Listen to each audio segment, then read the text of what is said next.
Muy buenos días. En primer lugar, agradecer al Colegio Médico del Perú, al Consejo Regional 3 por la invitación y la oportunidad de dirigirme a colegas que van a hacer su servicio rural. Yo hice mi servicio rural en 1990 y todavía tengo muy buenos recuerdos de esa época, pero creo que ahora parten con una mayor ventaja en el sentido que la interconectividad hace posible de que independientemente de dónde estemos, podamos acceder a documentación científica en tiempo real y por ende es una ventaja en relación a épocas anteriores. Entonces, hoy día vamos a conversar sobre resistencia antimicrobiana, pero con mucho énfasis en el primer nivel de atención en el cual ustedes van a ser probablemente los jefes de centros de salud, a veces jefes de microredes de salud o de redes de salud. Vamos a conversar, introducir al tema de resistencia antimicrobiana, ver la magnitud, distribución del problema en el mundo, en el Perú y algunas recomendaciones para la prevención y control. Según la Organización Panamericana de la Salud, la resistencia a los antimicrobianos, también conocida como RAM, se produce cuando los microorganismos, sean estos bacterias, hongos, virus o parásitos, sufren cambios al verse expuestos a los antimicrobianos, los cuales pueden ser antibióticos, antifúngicos, antivíricos, antipalúdicos o antihelmínticos.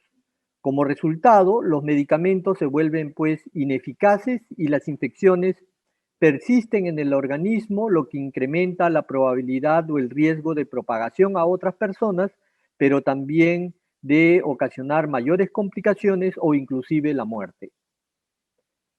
En cuanto a la magnitud del problema, en la época actual se presentan aproximadamente unas 700.000 personas mueren cada año por causas relacionadas a la resistencia a los antimicrobianos. Se sabe que el consumo global de antibióticos ha aumentado en las últimas décadas. Por otro lado, también se ha visto que a lo largo de los años, desde la introducción de los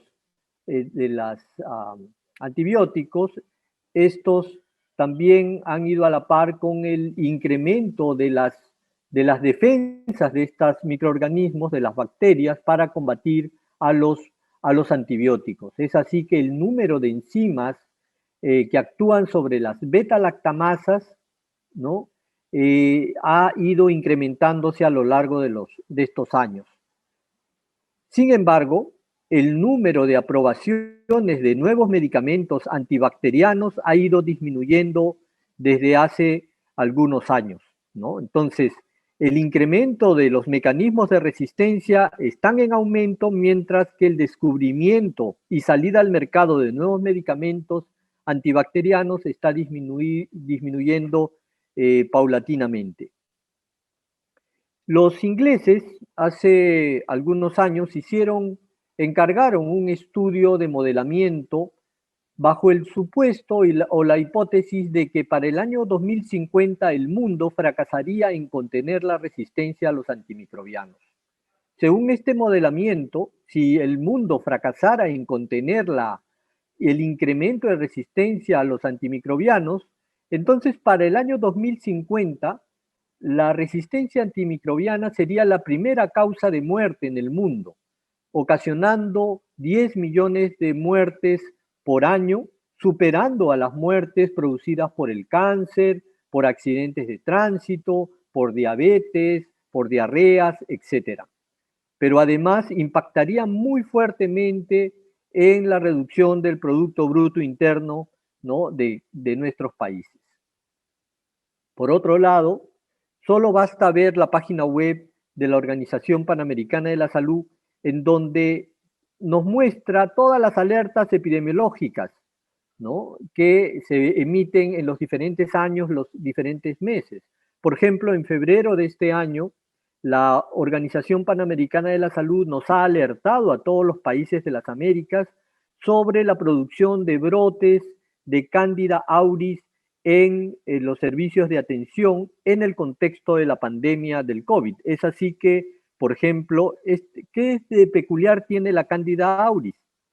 Es una cándida que generalmente es resistente a varios de los antifúngicos, como el fluconazol, que es el que más se usa.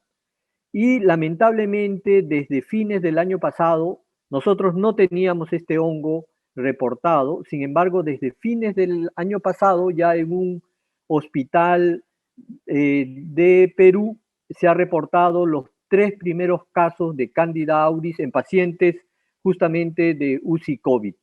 Pero también ha habido otras alertas epidemiológicas, como por ejemplo la diseminación de las carbapenemasas en Klebsiella pneumoniae en Latinoamérica, la emergencia de Neisseria gonorrhoeae multiresistentes, ¿no? O la emergencia de Salmonella entérica, Cerobar tifi, haplotipo H58 u otros microorganismos resistentes.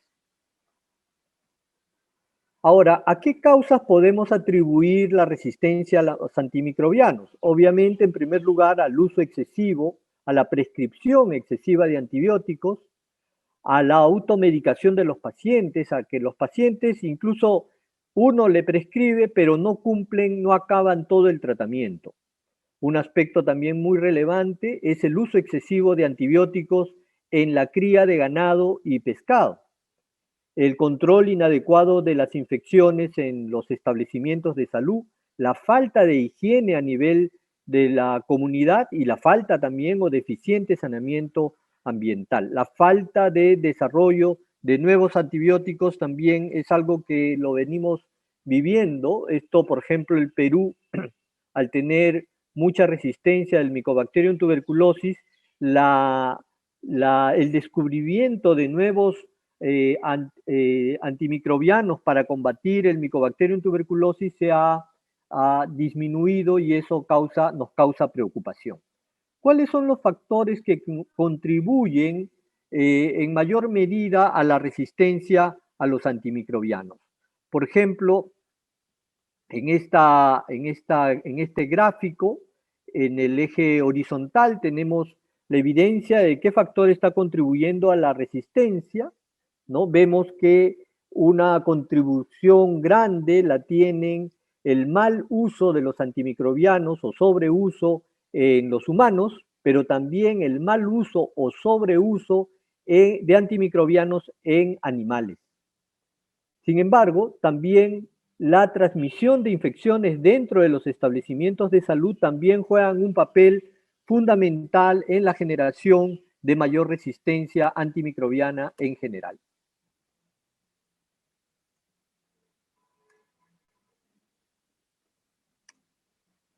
Esta es otra gráfica que muestra que existe una alta correlación entre el uso de antimicrobianos y la resistencia, ¿no? En el eje horizontal muestran el uso de penicilina en pacientes ambulatorios, ¿no?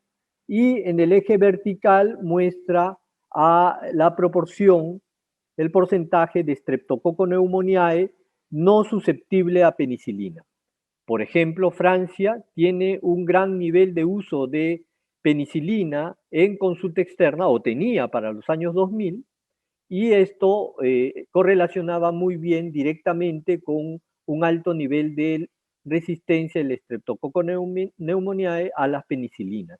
Igual España, Portugal, Hungría, Eslovenia, etc.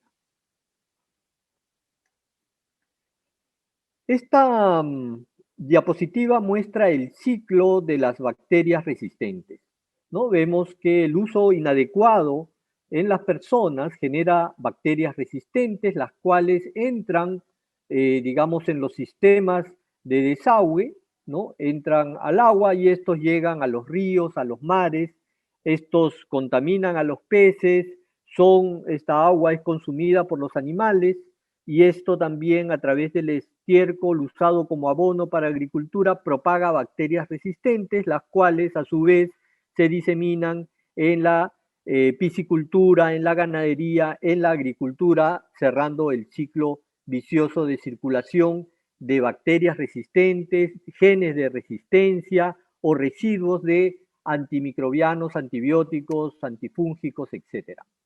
Bajo ese concepto, bajo esa perspectiva, digamos, de propagación de la resistencia, es que nace para enfrentar la resistencia a los antimicrobianos el enfoque de una salud, el enfoque One Health, que básicamente es un concepto que define o que describe la interdependencia entre la salud humana, la salud animal y el medio ambiente.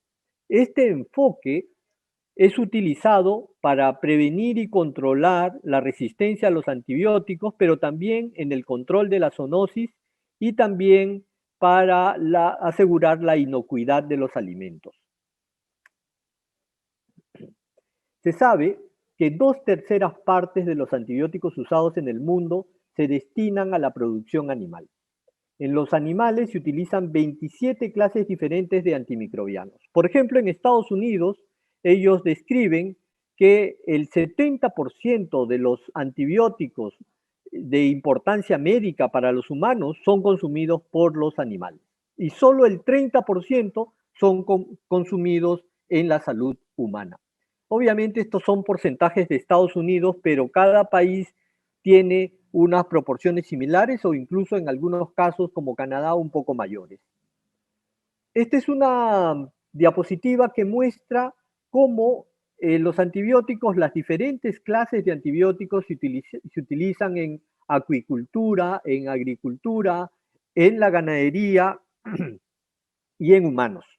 Por ejemplo, los antibióticos que se utilizan tanto en humanos, en animales, como en la agricultura, en la ganadería, son los aminoglucósidos, los macrólidos, las penicilinas, las quinolonas, las sulfas, las tetraciclinas, entre otros. Ahora, la importancia del uso de los antimicrobianos en animales, fíjense la importancia. Para el año 2018, una cuarta parte de los hospitales reportaban que utilizaban antibióticos como promotores de crecimiento. ¿Qué sucede con los antibióticos? Que han visto que cuando se introduce algunos antibióticos dentro de los alimentos del ganado vacuno, porcino o incluso en aves, estos animales crecen más rápido, ganan masa muscular más rápidamente. Y al crecer y desarrollarse más rápidamente, obviamente los negociantes pueden vender mayor cantidad de carne y por ende ganar más dinero. Cuando se hizo una encuesta en Latinoamérica, ya desde hace varios años, esta encuesta es realizada por la Organización Mundial de Sanidad Animal, vio que los polipéptidos era el grupo de antibióticos que más frecuentemente utilizaban como promotor de crecimiento. ¿Qué antibiótico están dentro de los polipéptidos? La colistina, que es, digamos, uno de los últimos recursos antibióticos cuando bacterias, enterobacterias gram negativas, son resistentes a los carbapenemes y a todos los antibióticos, a la mayoría de antibióticos, lo único que nos queda es colistina. Ustedes habrán visto en los noticieros, en los periódicos, de la escasez que tenemos de colistina en las UCIs COVID. Y esto es justamente porque lo que ha traído la pandemia de COVID es el incremento de la resistencia a las bacterias en los servicios de hospitalización y de UCI. Y por ende, requerimos de antibióticos de última generación. Ahora, esta resistencia también se manifiesta en los alimentos. Por ejemplo, esta es una tesis, ¿no? En el cual, una tesis, si no me equivoco, de San Marcos, en la cual se estudió o se muestreó quesos frescos en mercados de Lima metropolitana buscando cepas de Staphylococcus aureus.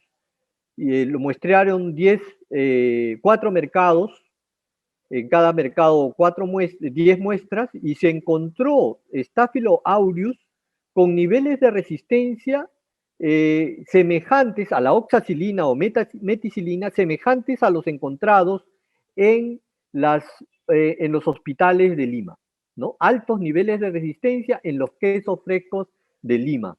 Esta es otra tesis para optar el título de médico veterinario de la Universidad Ricardo Palma, donde estudió la presencia y la sensibilidad antimicrobiana de la Salmonella sp en órganos de aves. Y lo que encontró es que en una tercera parte de estas aves aislaron Salmonella enteritidis y Salmonella infantis, con elevados niveles de resistencia para el ácido nalidíxico, sulfa, metoxazol, trimetoprim, ampicilina y furazolidona. Pero también tenemos en Perú, digamos,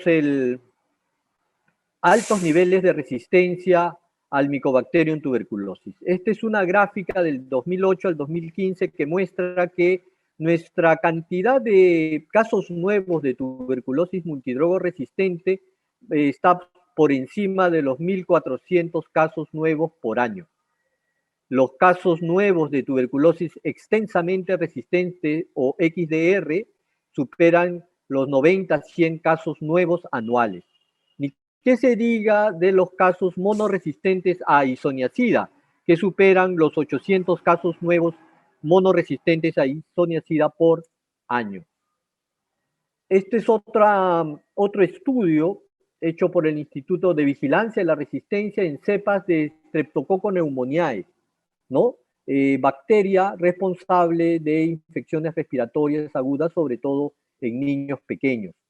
Entonces, esta gráfica de la derecha muestra que el porcentaje de resistencia del Streptococcus pneumoniae a la eritromicina del 2000 al 2016 se ha incrementado grandemente. Cuando en el gráfico de la derecha, en la tabla de la izquierda, perdón, se muestran dos periodos.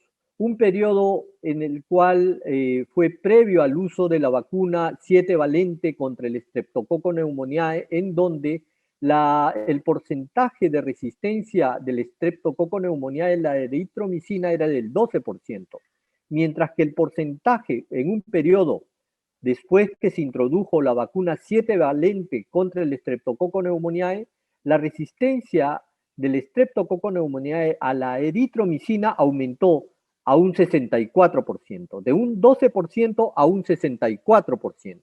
Entonces, mucho ojo en utilizar macrólidos en infecciones respiratorias agudas, sobre todo en Perú. Este es otro estudio que vio la multiresistencia de la Salmonella infantis, ¿no? Este es un estudio de secuenciamiento de la Salmonella infantis en casi 300 cepas de salmonela, ¿no?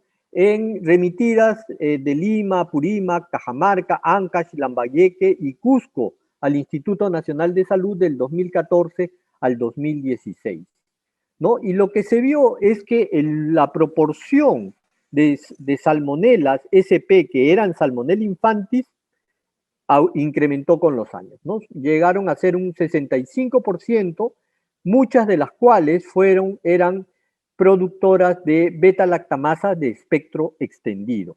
Y en ellas se identificó un megaplásmido que que daba esta propiedad a la Salmonella infantis de ser multidrogo resistente a diferentes antibióticos. Este es otro estudio de vigilancia centinela en 12 establecimientos de salud de 7 regiones, en Lima, Callao, Ancash, Ayacucho, Madre de Dios, Loreto y Ucayali, en 96 cepas de Neisseria gonorrhoeae remitidas generalmente de centros de CERITS, los llamados CERITS, 96 cepas en donde se demostró un alto nivel de resistencia a la ciprofloxacina. Se encontró una proporción de resistencia del 82%. Sin embargo, cuando ustedes revisan la guía de prevención y control de infecciones de transmisión sexual de Perú del año 2009, vemos que todavía no se ha modificado la norma y todavía se sigue recomendando ciprofloxacina. Sin embargo, da otras alternativas de tratamiento con por ejemplo, la ceftriaxona, ¿no? Que en este estudio, publicado el año 2018, con cepas hasta el 2017, ya en el 2017 encontramos 4 cepas resistentes a ceftriaxona, que es el antibiótico actualmente recomendado por la Organización Mundial de la Salud para tratar casos de gonorrea. Este es otro estudio, ¿no? Es un estudio transversal realizado entre el 2012 al 2013 en un hospital de Lima, con cepas, con o más de 350 cepas provenientes de emergencia y hospitalización. El 63% provenía de pacientes ambulatorios, la mayoría de los cuales eran adultos y de sexo femenino. Casi la mitad de las cepas eran multiresistentes y la incidencia de beta-lactamasas de espectro extendido en la población pediátrica fue del 16% versus del 31% en la población adulta. Ya ustedes, una de las infecciones que más les va a llegar a sus centros de salud cuando sean serumistas van a ser las infecciones urinarias, ¿no? En mujeres. Entonces, y obviamente la Escherichia coli es la principal agente etiológico causante de infección del tracto urinario. Entonces, es importante que ustedes tengan claridad, ¿no? De los niveles de resistencia que tiene la Escherichia coli, por ejemplo, al trimetoprim sulfametoxazol, a la ampicilina, a la cefotaxima y a otros antibióticos a la hora de indicar. Ustedes deben conocer esta situación. Este es otro estudio que mostró la resistencia antimicrobiana del Campylobacter en el Perú, en 3 regiones del Perú, en 3 departamentos, en Cusco, Iquitos y en Lima, tanto de Campylobacter jejuni como Campylobacter coli, los cuales son patógenos transmitidos por los alimentos y obviamente ocasionan enfermedad diarreica.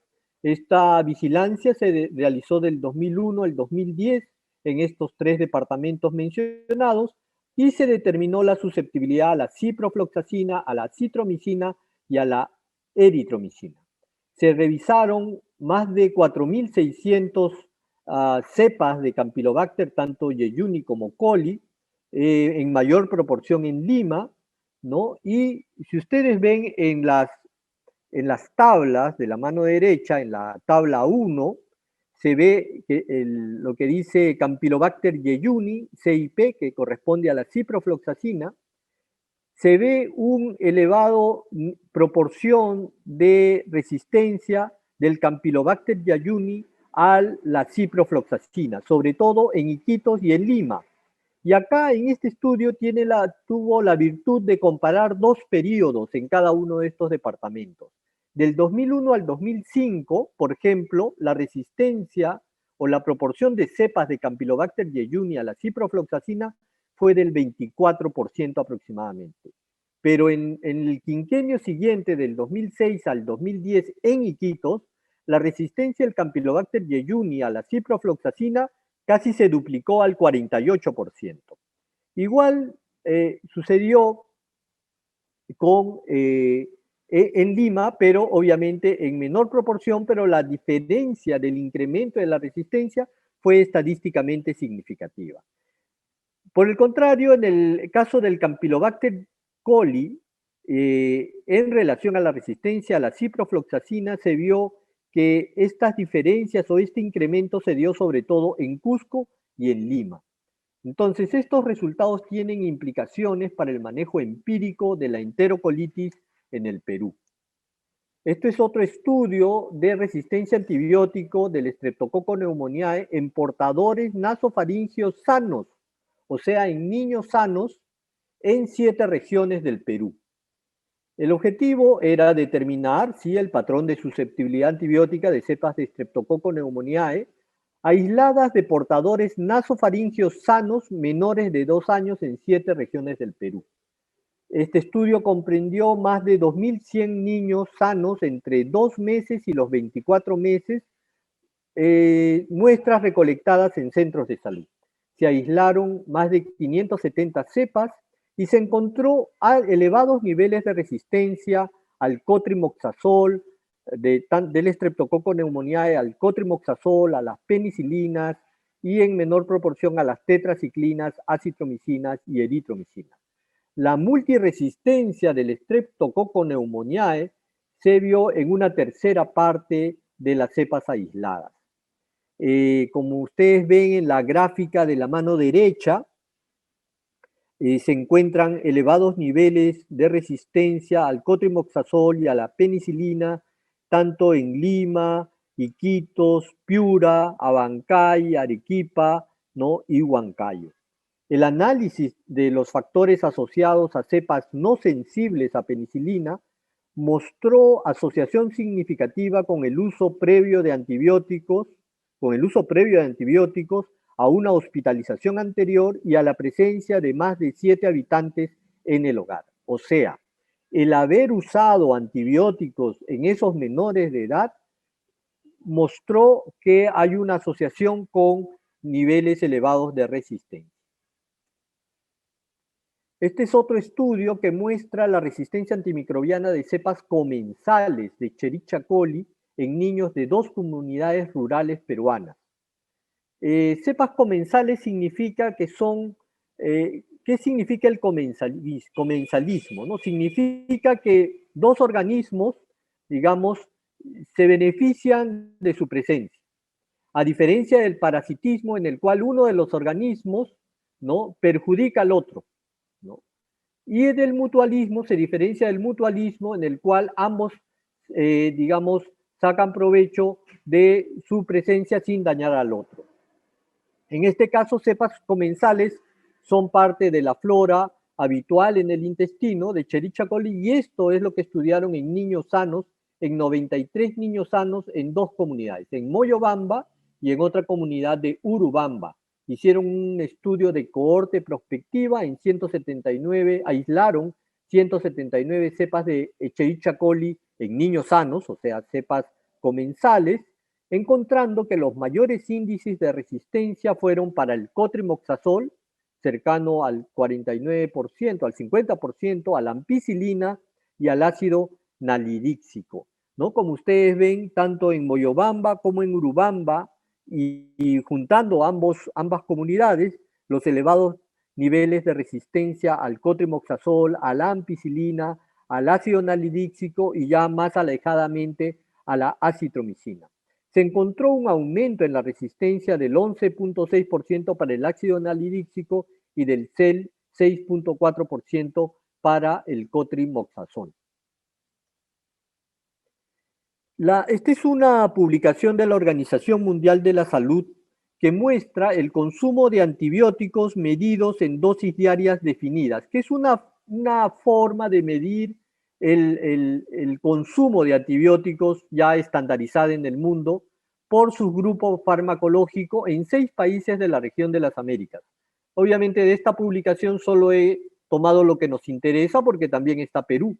Por ejemplo, en Perú, en la publicación de la OMS muestra que los antibióticos de mayor consumo en Perú fueron los antibacterianos, los beta-lactámicos, las penicilinas beta-lactámicas, ¿no? En segundo lugar, los macrólidos, las lincosamidas y en tercer lugar, las quinolonas, ¿no? Muy usadas en nuestro medio.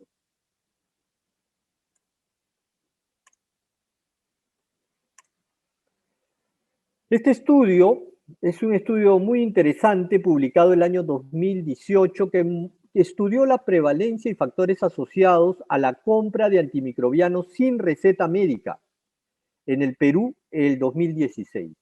Este estudio fue un análisis secundario de la Encuesta Nacional de Satisfacción de Usuarios en Salud. Se realizó un muestreo probabilístico y se estimaron las razones de prevalencias crudas y ajustadas. El estudio comprendió 1.165 usuarios de boticas y farmacias que compraron antimicrobianos, ¿no? Gente que iba a la farmacia o a la botica y fueron a comprar antimicrobianos. El promedio de estos usuarios fue del 38 años y la prevalencia de la compra de antimicrobianos sin receta médica en el Perú fue de 53.4%. O sea, la mitad de los que fueron a comprar antimicrobianos lo hicieron sin receta médica. Esta prevalencia fue mayor en la sierra y en la selva respecto a Lima metropolitana. Y ojo, muchos de ustedes van a hacer su servicio rural en la sierra y en la selva. Fue mayor en los usuarios de farmacias respecto a las boticas. Las personas que tenían un seguro integral de salud tuvieron menos prevalencia de compra de antimicrobianos sin receta médica respecto a los que no tenían seguro. La prevalencia de esta compra sin receta fue menor si el antimicrobiano era para el cónyuge o para el hijo. Este es otro estudio que muestra el uso de antibióticos en menores de 5 años por médicos generales de centros de salud de Lima. Muy interesante. Es un estudio publicado el año 2013, es un estudio transversal realizado en 3 distritos periurbanos de Lima, que comprendían 72 centros de salud en 218 médicos generales el año 2010. Se aplicó una encuesta sobre el uso de antibióticos en 6 casos clínicos, en casos de resfrío común, diarrea acuosa, broncoespasmo, faringitis, disentería y neumonía. Casos clínicos que ustedes los van a ver a diario en su consulta cuando sean médicos realizando su servicio rural.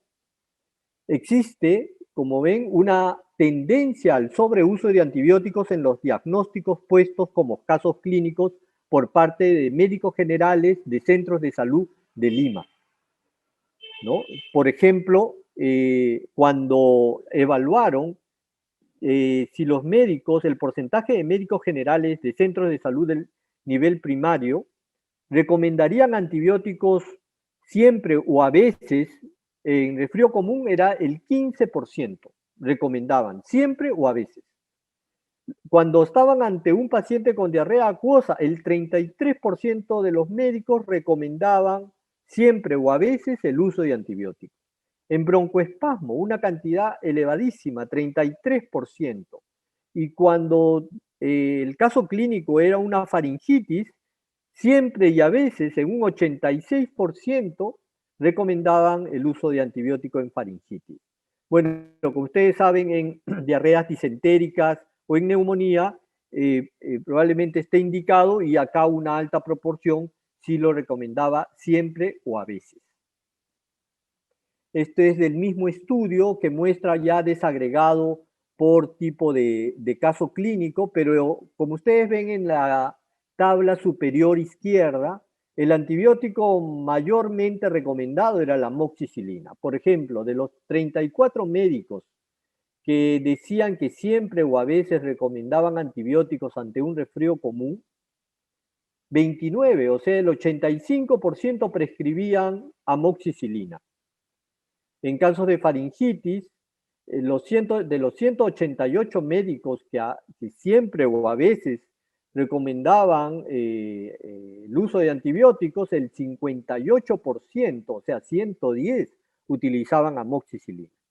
Y la tabla inferior derecha mostraba los factores asociados al uso inadecuado de antibióticos por parte de los médicos generales en zonas periurbanas de Lima, ¿no? Como ustedes ven el odds ratio y el P de nivel de significación, vemos que el recibir entrenamiento pediátrico era un factor protector, ¿no? Para el uso inadecuado de antibióticos, ¿no? Al tener un odds ratio de 0.4, o sea, menor de 1, y un intervalo de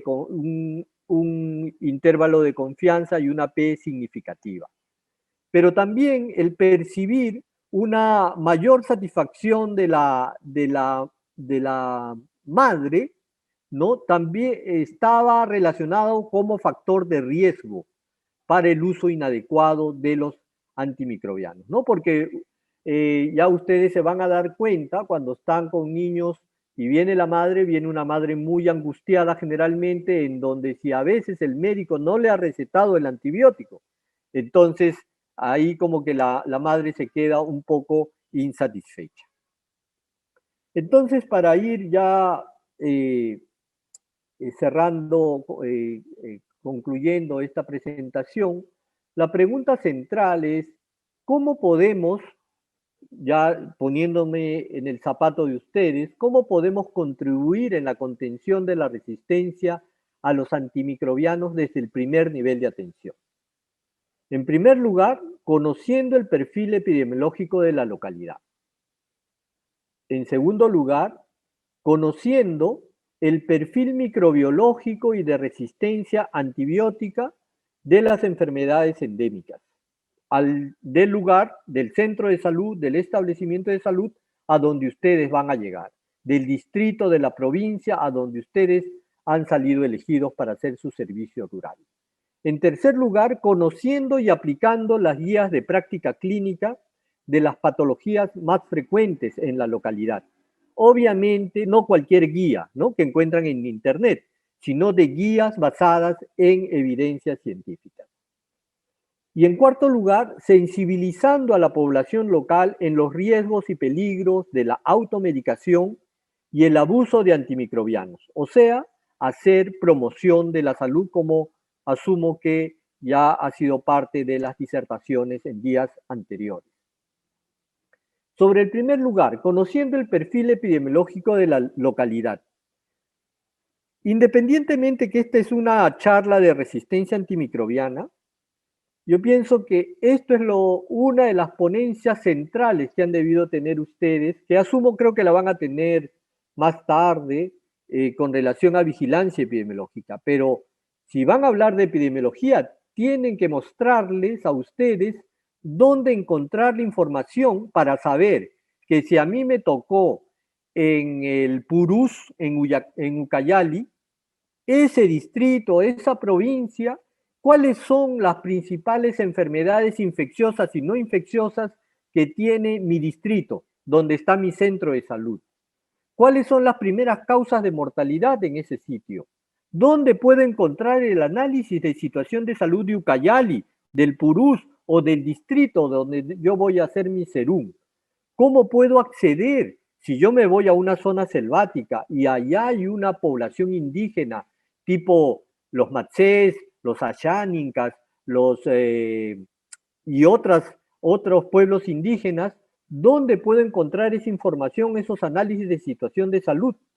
O si me toca en un pueblo de la sierra, ¿dónde puedo encontrar la medición de mis determinantes sociales de la salud? ¿Cuál es el nivel de analfabetismo? ¿Cuál es el nivel de acceso a agua o agua potable y desagüe? ¿Cuál es la proporción de hogares que tienen electricidad? Todos esos determinantes van a hacer que se refleje en el perfil epidemiológico de las enfermedades que ustedes están atendiendo. Aquí yo les he puesto el enlace de la Dirección General del Centro Nacional, ahora llamado Centro Nacional de Epidemiología, pero el enlace permanece con el enlace de la Dirección General de Epidemiología. En la parte superior izquierda ven la página principal, en donde si ustedes ponen el cursor en alguno de los subtítulos que ven ahí, aparece un combo de posibilidades en donde ustedes pueden acceder a la sala situacional virtual, a la sala situacional semanal, a la sala de población indígena, a los reportes del exceso de mortalidad, a los reportes del número reproductivo efectivo de COVID, a las alertas epidemiológicas, a los boletines epidemiológicos, a las publicaciones epidemiológicas, etc. A la mano derecha les he puesto, abriendo una página donde ustedes pueden encontrar los análisis de situación de salud. Por ejemplo, ustedes ven en la parte superior derecha que está, por ejemplo, publicado el análisis de situación del cáncer en el Perú 2018. Y esto es importante porque la información que tiene ese documento es muy específica por departamento. Es más, en la parte final de todos los análisis de situación de salud hay un ejercicio de priorización o de vulnerabilidad de los departamentos en función de la enfermedad que se está analizando. Así como hay análisis de situación del cáncer, también se ha realizado análisis y publicaciones sobre enfermedad renal crónica, sobre VIH-Sida, sobre tuberculosis, sobre enfermedades no transmisibles, etcétera, etcétera. Hay análisis también no solamente por problemas específicos, sino análisis generales de salud por departamentos, por regiones o análisis nacionales, etcétera.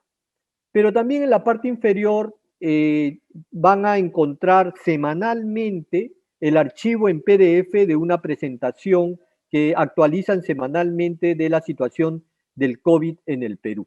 Ustedes fácilmente, obviamente van a tener que entrar a ese enlace. Yo les recomiendo que en sus ratos de ocio, cuando estén ahí en su computadora, exploren la página de esta página que les he puesto ahí para que vean todo el recurso de información epidemiológica que les puede servir de antemano para prepararse, ¿no? Si ustedes ven que la zona donde van es endémica de dengue, entonces obviamente van a tener que revisar toda la normativa para la vigilancia, para el diagnóstico, para el tratamiento, para el control de brotes de dengue. ¿Y qué hacer? Porque ustedes van a ser la máxima autoridad, sobre todo en sitios de salud en sitios alejados.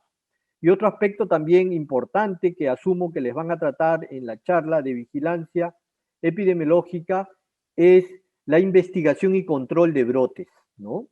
Eso es súper importante porque ustedes van a ser la máxima autoridad en esa región. El otro tema o la otra recomendación es que también ustedes deben tener cierto conocimiento sobre el perfil microbiológico y de resistencia antibiótica de enfermedades infecciosas endémicas del sitio donde ustedes van a ir. Nosotros en el instituto tenemos una página web dedicada a resistencia antimicrobiana donde tratamos de colocar toda la información de resistencia, no solamente de salud humana, sino de salud animal, etcétera. Y hay diferentes publicaciones que les pueden dar luces al respecto. Pero obviamente también los grandes buscadores de evidencia científica tipo Scopus, PubMed, Cochrane, etcétera, ustedes también pueden echar una búsqueda que también hay información. Pero lo importante es la información local. La tercera recomendación era conocer y aplicar guías de práctica clínica basada en evidencia. Sobre todo, focalícense en las enfermedades más frecuentes. Y para eso ustedes también pueden revisar los estudios de carga de enfermedad que también están en la página web de la Dirección de Epidemiología. ¿Y por qué es importante? Porque las guías de práctica clínica, por lo menos las últimas que han publicado el Ministerio de Salud, como por ejemplo esta guía para el diagnóstico y tratamiento de bronquiolitis en niños menores de 2 años, ha sido aprobada el año 2019 y ha sido realizada muy rigurosamente basada en evidencia. Acá incluyen los diagnósticos según CIE-10 encasillados a bronquiolitis. Está la bronquiolitis aguda debida a virus respiratorio sincitial, la bronquiolitis aguda debida a metaneumovirus, bronquiolitis aguda debido a otros microorganismos y la aguda no especificada. ¿No? Como ustedes saben, es el primer episodio de tos con sibilancias o estertores, precedido de rinitis aguda o catarro por 3 a 5 días en niños menores de 2 años. La etiología está asociada a infecciones virales respiratorias ocasionadas principalmente por el virus sincitial respiratorio en un 70% de los casos, seguido por el rinovirus, virus para influenza, metaneumovirus, virus influenza, adenovirus, coronavirus y boca virus humano. Como ustedes ven, los episodios de bronquiolitis han ido incrementándose a lo largo de los últimos años, pero también se presenta con mayor frecuencia en los meses, no se ve muy bien acá en la gráfica inferior izquierda de barras, pero generalmente la mayor frecuencia o presentación de episodios de bronquiolitis se da en los meses de invierno, ¿no? Que para Lima básicamente son junio, julio, agosto, ¿no? Como lo estamos viviendo en estos momentos. Esta es otra guía, la guía de práctica clínica para diagnóstico y tratamiento de neumonía en las niñas y los niños, publicada también el año 2019. Y engloba los diagnósticos según CIE-10 y esta guía estandariza los procesos de diagnóstico y tratamiento para estos diagnósticos de CIE-10. Neumonía viral no especificada, neumonía bacteriana no especificada y neumonía no especificada. La variedad de microorganismos que pueden producir estos microorganismos según grupo etario en niños la encuentran en la guía, ¿no? Tanto bacterias, virus u otros, pero también encuentran información en esta guía epidemiológica, como por ejemplo esta tabla que muestra los episodios de neumonía por grupo de edad en el Perú en el año 2018, en donde vemos que más del 77%, 78% de los episodios de neumonía se dan en menores de 4 años, ¿no? En menores de 4 años. Esto es muy sintomático.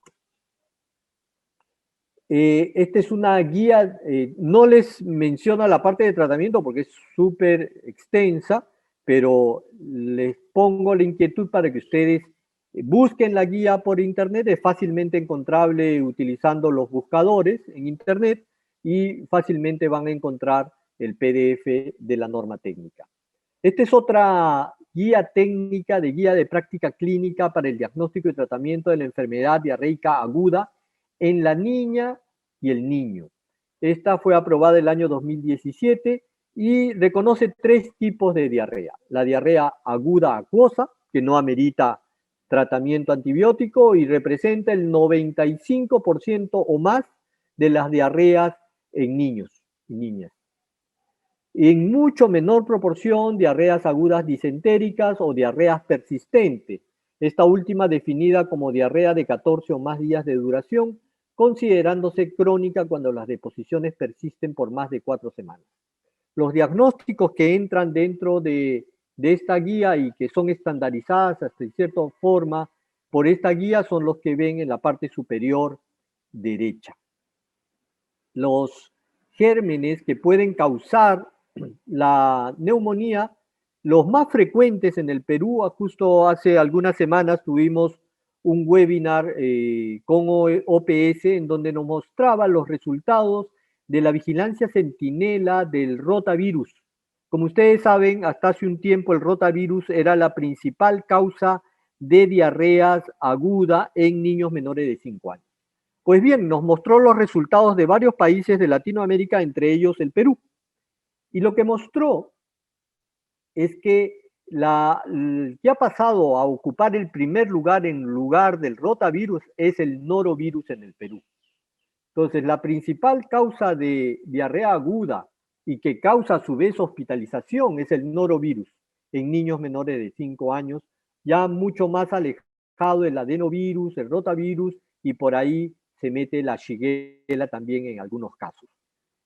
Bueno, hay otras bacterias también que pueden ocasionar diarreas agudas en menores de edad. Como ven, los departamentos más afectados, y esto también es información de la misma guía de práctica clínica para EDAS agudas, ¿no? EDAS, están aparte de Lima, Loreto, Arequipa, La Libertad, Junín, son departamentos que tienen gran cantidad de episodios de EDA sin complicación, ¿no? Las EDAs complicadas mayormente se centran en Lima, básicamente, pero hay algunas también muy pocas en Loreto y Arequipa.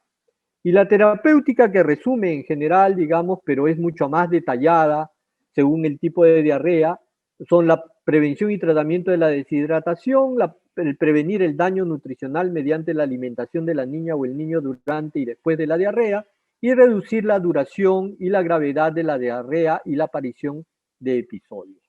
El cuarto punto que se les mencionaba es la promoción de la salud. Ustedes van a ser los líderes de la salud en los pueblos donde ustedes van a llegar. Y por ende, como líderes de salud, ustedes no solamente van a ser médicos asistenciales, van a ser salud pública. Entonces, es importante sensibilizar a la población y a grupos específicos sobre la importancia de evitar el uso irracional de los antimicrobianos, sobre todo los antibióticos. Y hay diferentes estrategias que las hemos aplicado, ¿no? Por ejemplo, les muestro, este es el Cerro San Cosme. Ustedes conocen el Cerro San Cosme, este es el Centro de Salud San Cosme, ¿no? Al pie del cerro, es una zona muy pobre, con alto nivel también de pobreza, desnutrición, mucha tuberculosis, MDR, XDR.